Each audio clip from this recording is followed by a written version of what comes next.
আজকে একাদশী।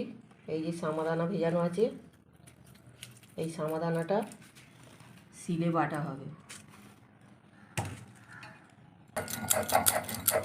এটা এবারে শিলে বাটা হচ্ছে।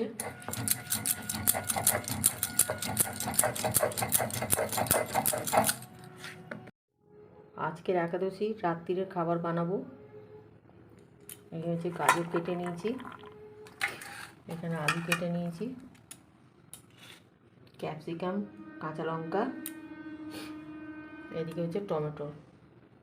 এগুলো সব একটুখানি ভাজা ভাজা করে নেব। নেবার পরে সামাদানা দিয়ে, সামাদানাটা শিলে গুঁড়ানো আছে, এটা দিয়ে ধোসা বানাবো। কড়াটা গরম হয়ে গেছে, এবার এতে তেল দিয়ে দেবো, সূর্যমুখী তেল। একাদশীতে অন্য কোনো তেল চলবে না, সূর্যমুখী তেল দিতে হবে।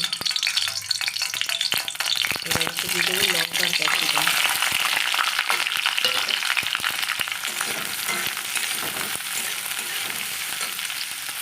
সামান্য একটু নাড়াচাড়ার পরেই আলুটা দিয়ে দিতে হবে।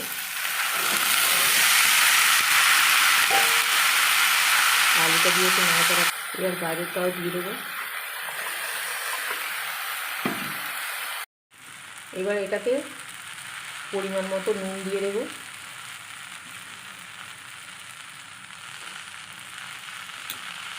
আর সামান্য একটু দিয়ে দেবো হলুদ।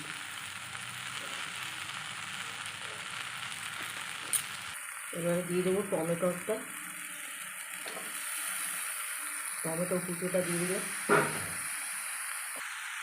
সামান্য একটু চিনি দিয়ে দেবো।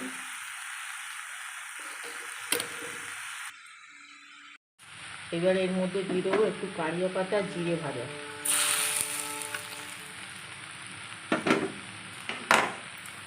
দিয়ে এটা মিলিয়ে নেব। পুরটা বানানো হয়ে এসছে, দেখুন ভেঙে ভেঙে যাচ্ছে। পুরটা দেখুন আমার খুব সুন্দর মাখো মাখো হয়ে গেছে। এবার আমি এটা বন্ধ করব। এবার আমি সামাদানা গুঁড়োটাকে মিলিয়ে ভালো করে মেখে নেব। প্রথমে দিয়ে দেবো একটু নুন স্বাদ মতো, এরপর এতে দিয়ে দেবো জল। জল দিয়ে আস্তে আস্তে মাখবো।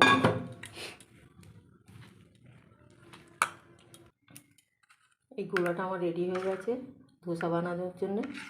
আবার বানাবো, আপনাদের দেখাবো। এটা তেল দিয়ে চারদিকে তেলটা মাখিয়ে নিলাম, নিয়ে এবার এটা এর মধ্যে দিয়ে দেবো।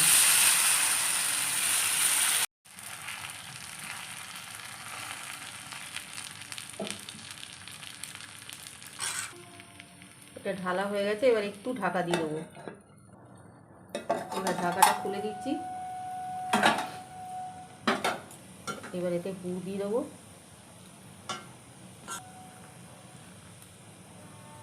দিয়ে এটাকে ভাঁজ করে দেবো।